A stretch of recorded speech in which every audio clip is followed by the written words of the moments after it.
Bueno, muy buenas tardes. Tenemos hoy el tercer y la última serie de conversatorios sobre arquitectura y arte que hemos venido desarrollando durante esta semana. Hoy tenemos una sesión intensa con 3 conversatorios, 3 arquitectos y 3 artistas, cada uno dentro de sus respectivas campos de creación realizan un trabajo realmente interesante. Y como los demás días vamos a tratar de hablar un poco de esta idea sobre arquitectura y arte que hemos venido desarrollando durante la semana, tratando de encontrar esos puntos de encuentro, esas referencias y procesos creativos compartidos entre el mundo de la arquitectura y las diferentes ramas artísticas. Vamos a empezar con el primer conversatorio de hoy, que es el quinto dentro del cómputo global. Y para ello tenemos a 2 invitados. El primero de ellos es Jorge Yeregui. Jorge es doctor arquitecto y profesor en la Escuela de Arquitectura de Málaga. Es creador visual con una destacada trayectoria como fotógrafo, una trayectoria realmente influyente dentro del campo de la fotografía. La relación entre arquitectura y medio ambiente o la influencia de los mercados en el crecimiento urbano son temas fundamentales de su obra.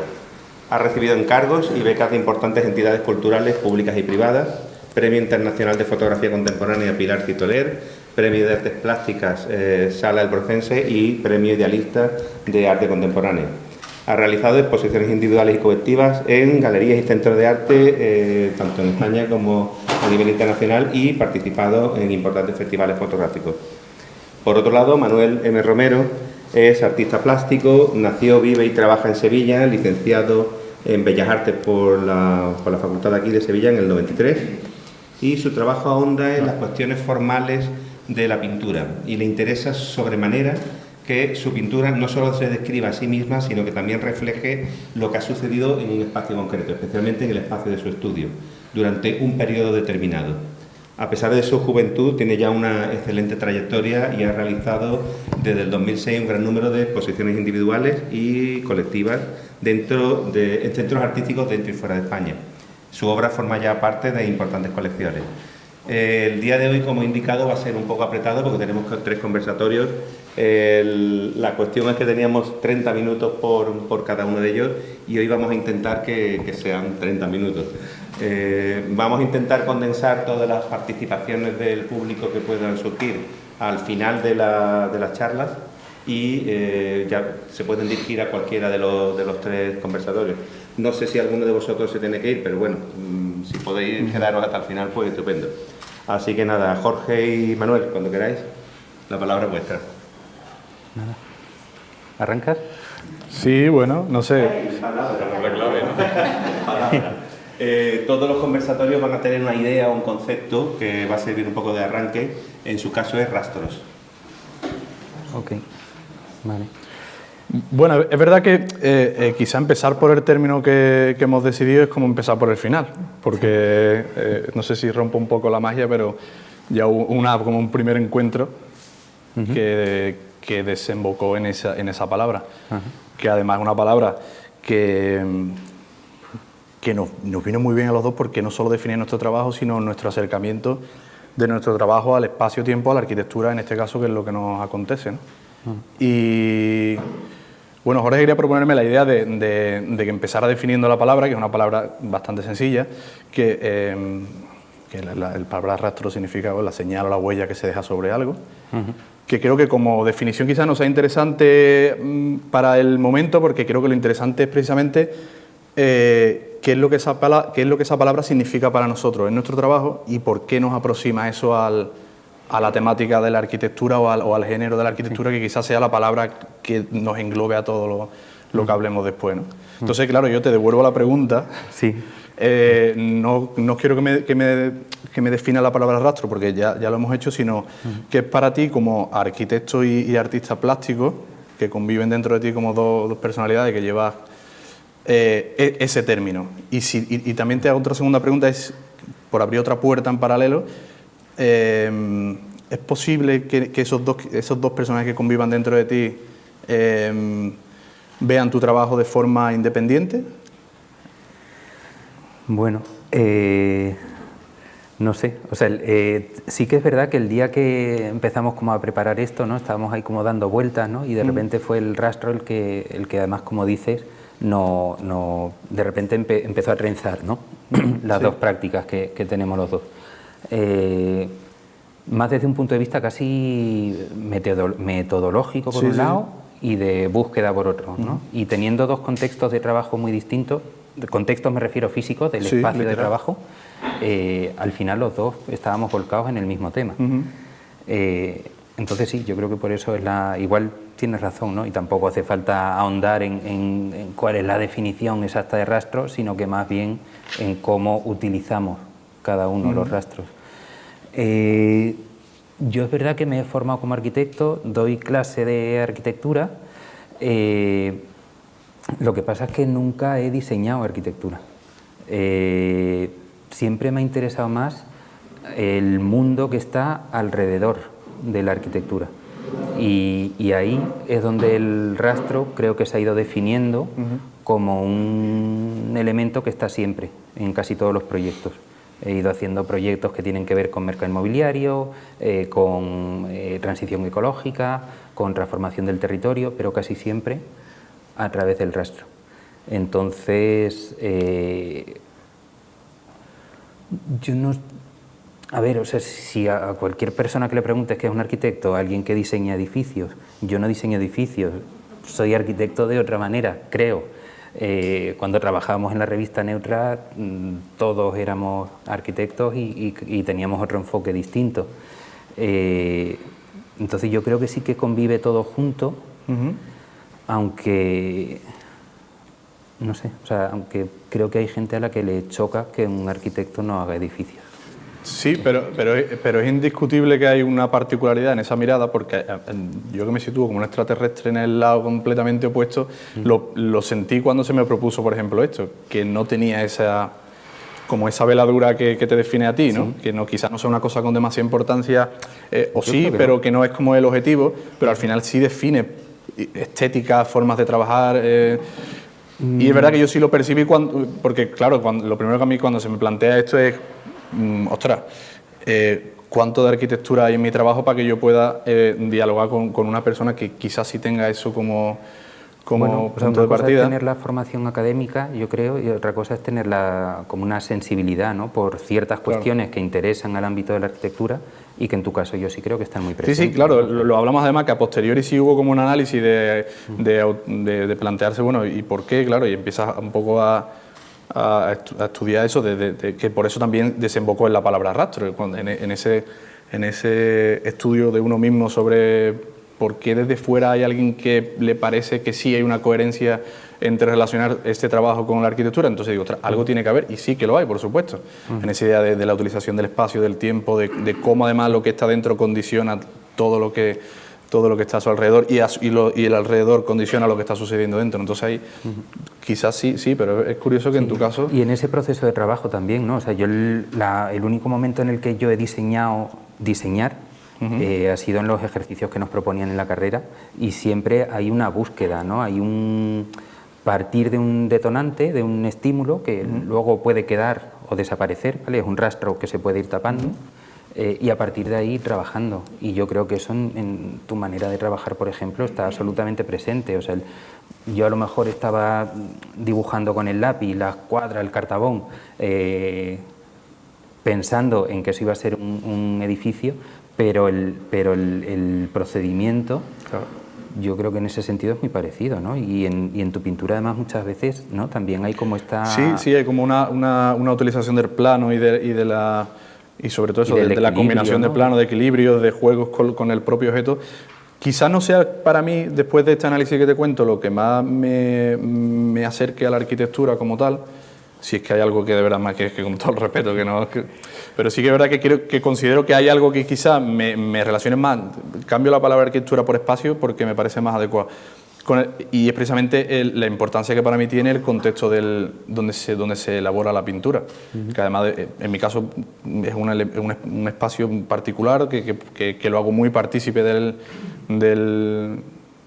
trabajo y que me condiciona y además yo lo condiciono a él. Es como una cosa de una relación casi performática entre lo que sucede entre los objetos, la pintura, es como un aglutinado así como parapetado de un montón de cosas y que desemboca en la pintura, podría desembocar en otra disciplina si mi vida hubiese sido otra, ¿no? Pero es muy curioso como al final un espacio, porque además yo noto cuando he cambiado de estudio 3 veces, cada vez que he hecho ese cambio, mi relación con el espacio siempre ha sido la misma, pero el trabajo ha ido desembocando en formatos diferentes, no sé, ha ido como condicionando una serie de pequeños giros de tuerca que han ido haciendo que la obra evolucione hasta lo que es hoy en día. Pero sí que es muy curioso cómo el espacio al final acaba... También comentabas el otro día, ¿no?, que muchas veces mantenías como varias obras abiertas a la vez. Sí, claro. ¿No? Y vas avanzando con unas y con otras, ¿no? A medida que una se te agotaba, ¿no? Entonces bueno, o que no era lo suficientemente lúcido para llevarla donde quizás se merecía la obra. Sí, bueno, eso creo que es una cuestión puramente de humildad con uno mismo, de decir, mira, hoy no es el momento de que esta pieza la resuelvas compositivamente y te pongas con... Entonces, eso me ha llevado a trabajar en paralelo con varias piezas para que... Y a su vez eso pues ha generado que el espacio se vaya como rellenando de piezas y que una acabe dialogando con la otra y vayan moviéndose por el estudio hasta que acaben formándose diálogos con los que yo no contaba. Incluso comentabas, ¿no?, que caminabas mucho, o sea, que dentro del estudio... Sí, pues claro, porque me resulta raro estar hablando y no mirar a la gente a la cara. Sí, a mí también, pero muy raro. Pero sí, pero bueno, sí que es verdad que ahí creo que también hay un punto de unión entre tu trabajo y el mío. Creo que nunca me había parado a pensar en relacionar mi trabajo con el de otra persona y buscarle similitudes, y menos quizá contigo, no por nada, sino porque no hay ni una similitud de disciplina, ni trabajas en el estudio, pero quizás por polos opuestos hay un momento donde nos encontramos. Sí. Y es verdad que el tema del paseo, que tú lo trabajas, que es como tu punto de partida, para mí en ocasiones también lo es, porque como tengo el estudio, como muchos de los descampados que tú transitas, pues ahí hay una serie de elementos que a mí me sirven en esos momentos de atasco, a mí me sirven un poco para dejar de mirar hacia el frente y mirar hacia abajo, que también suceden cosas debido a ese paseo, a ese transitar por el estudio, y ahí hay elementos que a mí hay como pequeñas semillas que se han ido plantando que acaban germinando en algún momento, claro. Sí. Yo en mi caso es lo mismo, o sea, tú entras al estudio, además, ¿no?, en general los artistas, yo me defino, o sea, me llamo artista porque creo que me he metido más en ese terreno, aunque hay veces que me daba cosa decirlo, porque muchas veces artista se asocia con... ¿Qué te da más cosa decir, lo de artista o lo de arquitecto? Yo qué sé, tío. No, coño, pero es que en esta tierra lo de artista muchas veces se asocia con vividor y entonces me toca las narices, me toca mucho las narices. El problema es del contexto, no tuyo. Más del contexto por lo que voy a decir, porque además yo estoy seguro de que tú te metes en el estudio a las 9 o a las 8 o a la hora que sea y te pones a trabajar todos los días sistemáticamente. En mi caso es igual, o sea, mi rutina es que me meto en un solar abandonado a las 9 de la mañana y digo, hasta que no se ponga el sol, yo no salgo de aquí.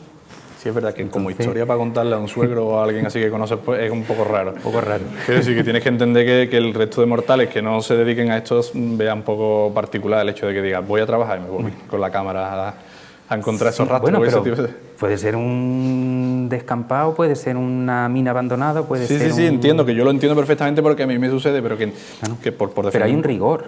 Claro, sí, por supuesto, claro. Que visto desde fuera, ¿no?, muchas veces parece que no lo tenemos y en realidad sí lo tenemos, ¿no? O sea, bueno, el meterte en el estudio y hoy voy a pintar, por narices que voy a pintar. Pero que en tu caso lo del rigor sería imposible, sino porque las posibilidades serían infinitas. Quiero decir, la cantidad de accidentes que te encuentras, la combinación entre ellos, y si no hay una mirada tuya que filtre y que determine que eso es lo que Pero muchas veces es fruto de la casualidad también. Que yo me consideraba a mí mismo una persona mucho más ordenada y disciplinada y muchas veces es fruto de la casualidad. ¿Tú crees que no se compenetra una cosa con la otra? Es decir, que por fuerza el ser ordenado y como riguroso no va asociado al azar o no pueden ir, son dos cosas que no pueden ir unidas de la mano. Me he dado cuenta de que sí. Sí, ¿no? Pero pensaba que no. O sea, esto de irte a un sitio, ¿no? Me reservo 4 días en una pensión aquí y en Zaragoza y voy a estar en un descampado estos 4 días. No sé, o sea, no, a priori no parece que vaya a salir nada productivo de ahí. O sea, no hay un plan de trabajo, no hay un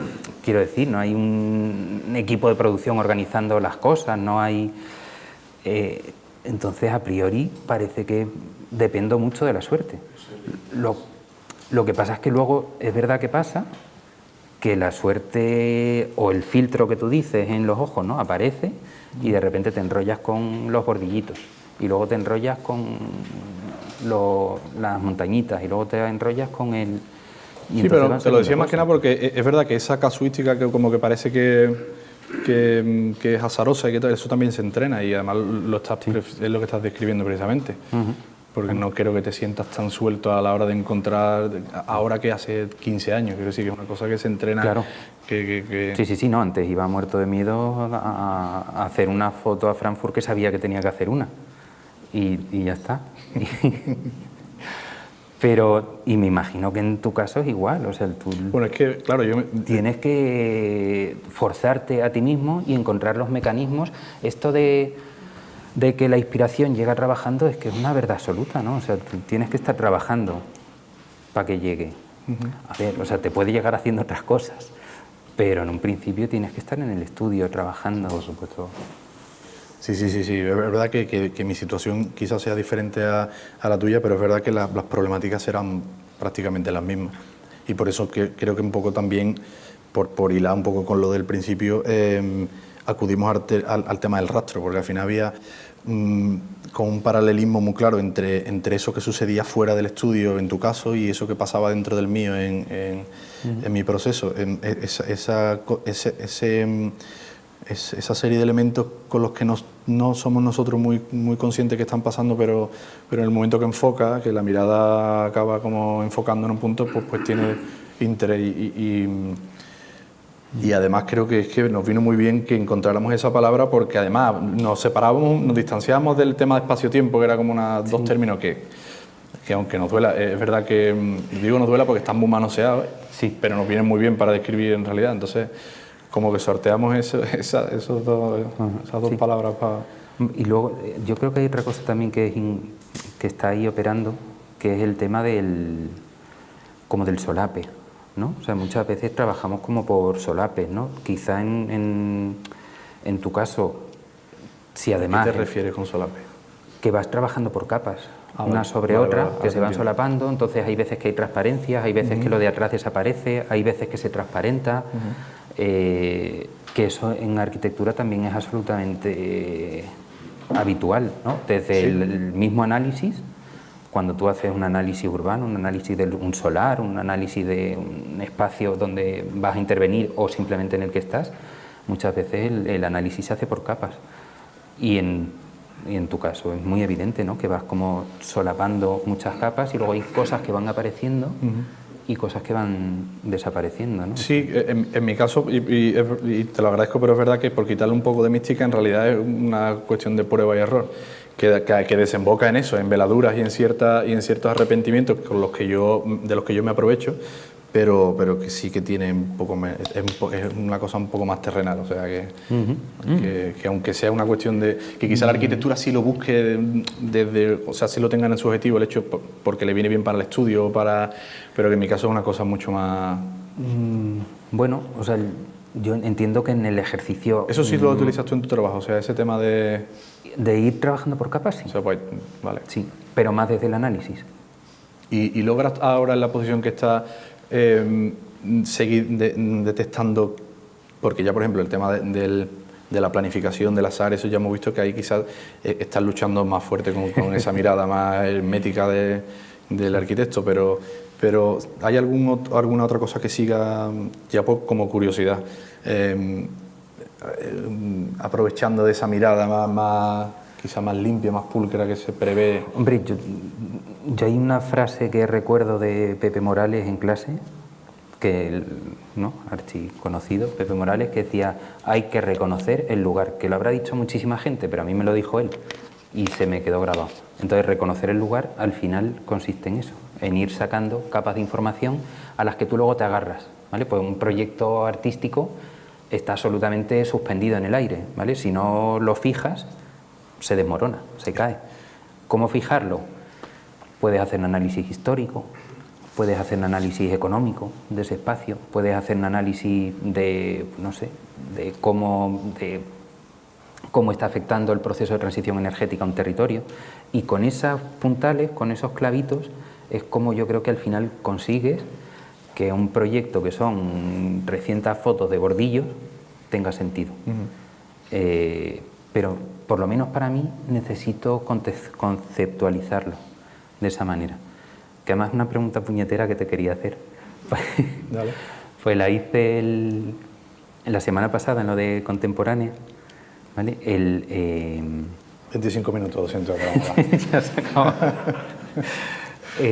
No, pero es algo que a mí me interesa mucho. Intento ir a muchas charlas y hablar con pintores porque me interesa mucho. O sea, cuando estáis pintando, ¿vale? Yo entiendo que hay una especie de trance, o hay un momento en el que ¿en qué piensa un pintor cuando está pintando? ¿Vale? Yo sé que es una pregunta muy puñetera. El otro día se la hizo a 2 personas, a uno le gustó y a la otra no. Pero tampoco, a ver, a mí esto responderlo después con los pintores que hay aquí me resulta un poco también. Yo en mi caso creo que es una cosa, como te estaba diciendo, mucho más terrenal, que quizás piensas antes o después, pero que durante lo que estás haciendo es algo muy tangible. Estás aplicando un pigmento con aglutinante sobre un soporte que puede ser cualquiera, de la forma que sea. Pero una cuestión técnica y ya. En mi caso no hay ningún tipo de trance ni de... ¿No? No lo sé. No lo sé. Pues yo pensaba que será un... Hombre, entre es broma, lo de los olores de la pintura y tal, yo en mi caso, yo sí que entro ahí un poquito en trance, tío, me estoy dando cuenta que soy un poco más místico de lo que pensaba. Sí. Pero después de 5 horas al sol, entras en un trance. A mí es algo que me da... A mí es algo que me da un poco de alegría, porque incluso cuando empecé un poco con el tema de la abstracción, que como que la primera figura que puedo hablar de él porque ya no está entre nosotros, pero cuando yo tuve a Malevis, pero de repente, o sea, como con mucha fuerza, ¿no? Esa imagen tan potente, ¿no? Pero de repente empiezas a leer y todo el tema de lo onírico, para mí pierde un montón de fuerza, porque no concibo la pintura como algo... Sí. Vale, o sea, y aún menos cuando la ejecuto yo. Quizá cuando como espectador sí me permito la licencia a lo mejor de divagar un poco, pero en mi caso es que sería imposible. Quiero decir que es que lo que estoy haciendo es pintar un rectángulo negro, ¿sabes?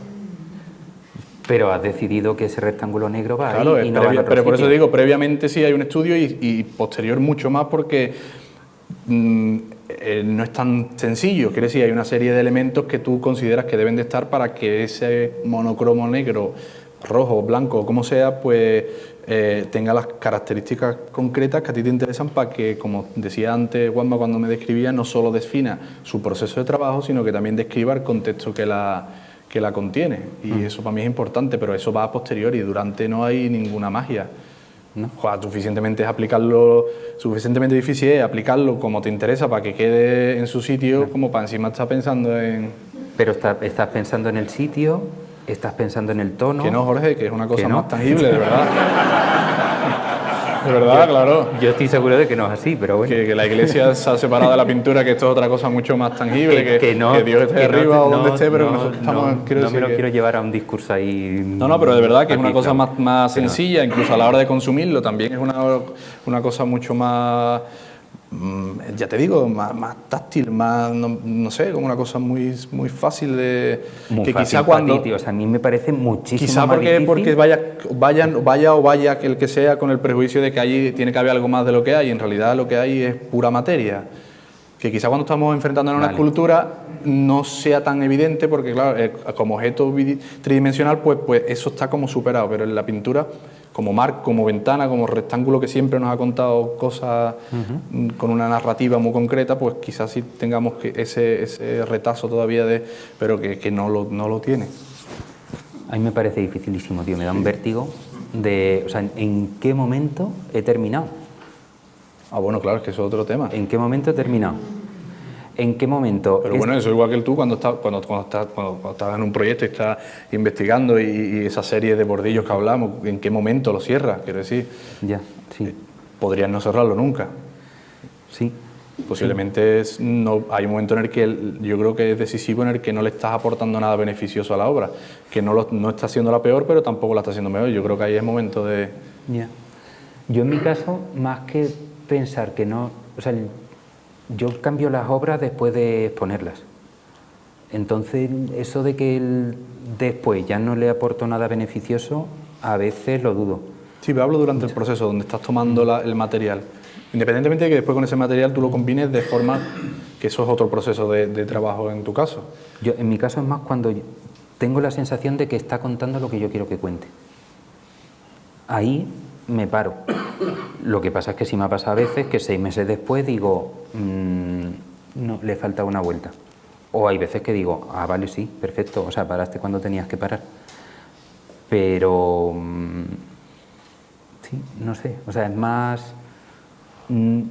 creo que muy pocas veces me ha pasado. Sí me ha pasado que me bloqueo y no avanzo, pero entonces la obra no está terminada y la obra no se enseña. Pero la dejo en un cajón y ya está, y luego la retomo o no la retomo, se queda ahí. Porque la he ¿cómo se dice? Sobrepensado, ¿no? O sea, darle demasiada vuelta. Sí, sí, y entonces ahí dice, pues esto ya no lleva a ninguna parte, o sea, estoy atascado aquí desde hace mucho tiempo, no lleva a ninguna parte, se acabó. Pero no para que me dé la sensación de que está terminada.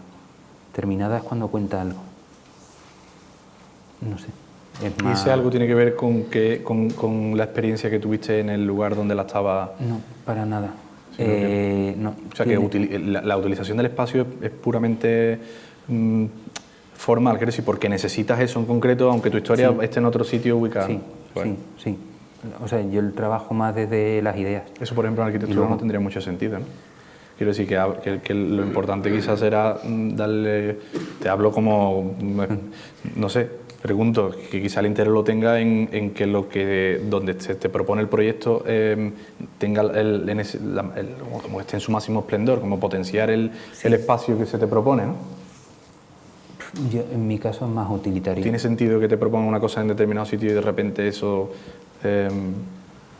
Bueno, sí, en realidad, porque la obra de Dionisio, por ejemplo, también... Sí, me estoy... Corrijo. O sea, yo cuando me meto en Podría, sí, lo decía un poco pensando en arte, cómo se combinan espacios y formas de mirada diferentes, pero sí, tiene mucho sentido también, claro. Con el proyecto de los solares abandonados, por ejemplo, a mí lo que me quemaba y lo que me preocupaba desde el minuto 1, con toda la crisis de 2008, de mercado inmobiliario, etcétera, que el proyecto no se entendiera desde ahí. O sea, yo estaba haciendo un rastreo y un registro de solares abandonados. No quería entrar en la crisis del mercado inmobiliario. Entonces, en el momento en el que ese espacio se identifica con un solar de la crisis, en el que además está lleno de esqueletos que no paran de salir en prensa, etcétera, etcétera, para mí se desactivaba el trabajo que estaba haciendo. El trabajo era mucho más registrar lo que hay aquí, desde los elementos que hay aquí, sin vincularlo de manera explícita a eso, a esa crisis del mercado. Sí puede tener una segunda lectura o una tercera lectura, o puede tener sentido 15 años después, pero en el momento me parecía que eso es lo que estaba haciendo la gente de prensa. Irse a los solares, fotografiar esqueletos de hormigón y hablar del dolor y el sufrimiento de la crisis del mercado. En mi caso era hacer fotos de bordillos. Pura documentación, claro. Sí, lo que pasa es que... Tú ordenaba... Luego tampoco... La atmósfera que hubiese allí, algo así, tampoco, o sea, era más una cuestión casi de geometría, de medir. Voy a medir en fotos este solar y para darle una vuelta tengo que hacer 600 fotos de los postes que sujetan la valla. Gimnasia. Sí, sí, es curioso. Es curioso. Sí, no sé. Y luego, es curioso por eso que decías antes, que es que me queda un poco con esa frase, cuando me estaba explicando un poco cómo trabajaba el arquitecto, le dan un punto de partida y ahora pues a ver qué haces con esto. Sí. Lo estudias, lo perimetras bien y a partir de ahí tú... tiene eso que ver mucho en realidad, incluso ahora lo estoy pensando con el Objet Trouvé, con esa idea de coger un objeto que no sabes muy bien cómo y ahora tú con esto a ver qué es lo que puedes hacer. En tu caso, que coges este recinto y que, bueno, ahí lo tienes. A ver qué sale de aquí. Claro. Sí. En mi caso, cojo un papel o una tela que ya estaba previamente condicionada por el espacio y ahora yo tengo que intentar aportarle algo sin perder determinados rastros que me interesaban. Claro. Sí, es curioso. Más luego hay una evolución, porque esto no... Mosquito. O sea que son muchos años ya pintando, son muchos años ya haciendo fotos y al final tú tienes que sentir que evolucionas y que avanzas y que esto te está aportando algo, que no te repites, ¿no? O sea, en el momento en el que cualquiera siente que se está repitiendo, de repente esto pierde magia, ¿no? Y pierde fuerza y son cosas que las hacemos un poco por amor al arte, nunca mejor dicho, y si no tienes ese estímulo no sale, ¿no? Entonces yo creo que ahí también es donde entra ese juego o ese diálogo, ¿no? De a veces revisar lo que has hecho, ¿no? O sea, tú en tu pintura tú sentirás seguro que hay una evolución, sí, hombre, claro, en el trabajo. O sea. Sí, sobre todo lo que más percibes que ha ido modificándose es tu mirada. Y recuerdo que hablamos de esto cuando nos sentamos en esta primera vez virtual, que hablábamos precisamente de eso, de cómo había obras del pasado que sí te permitía la licencia de reinterpretarla en el presente. Que yo te comentaba que para mí eso es una cosa como de respeto al Manuel del pasado, que yo sé que hay cosas que no están como a mí me parece hoy día que debería estar una pieza, pero que procuro ser permisivo con lo que hice en el pasado porque entiendo que eso pues describe un momento en concreto, era la información que tenía, los medios que tenía y le permito a la obra que, no sé, porque si no estaría eternamente... o sea, eternizas la obra y hay un momento en el que estás constantemente hablando de tu presente, que además es una cosa muy volátil, que en el momento que lo estás terminando no es el presente, una cosa un poco quizás en mi caso... El otro día en una charla en la que estaba Ignacio Tobar, él decía, ¿no? Que él decía, en cada cuadro yo investigo una cosa nueva y entonces si me funciona se queda y ya es como algo que se da por hecho y sigo evolucionando, ¿no? Pero son cosas que se van quedando ya en mi manera de trabajar y en mi manera de componer, de construir una pintura. Eso en tu caso es igual, o sea, vas como... Sí, hombre, pero yo creo que en el mío y en el de cualquiera, quiero decir que somos humanos y si eso es un elemento que tú sometes a estudio, adquieres una serie de conocimientos, por mínimos que sean, que en el siguiente que empieces a manipular, pues no lo estás haciendo desde el mismo punto de partida que el anterior, entonces eso yo creo que es una cosa inevitable. Sí. Es como si ves una peli o lees un libro que no, por mucho no, es imposible que sea la misma persona que hace... Y además creo que es bonito, que no sé, como que es sincero con uno mismo, no tendría sentido que estés hablando constantemente de cómo pensabas, sino lo interesante es abrir ventanas nuevas, ¿no?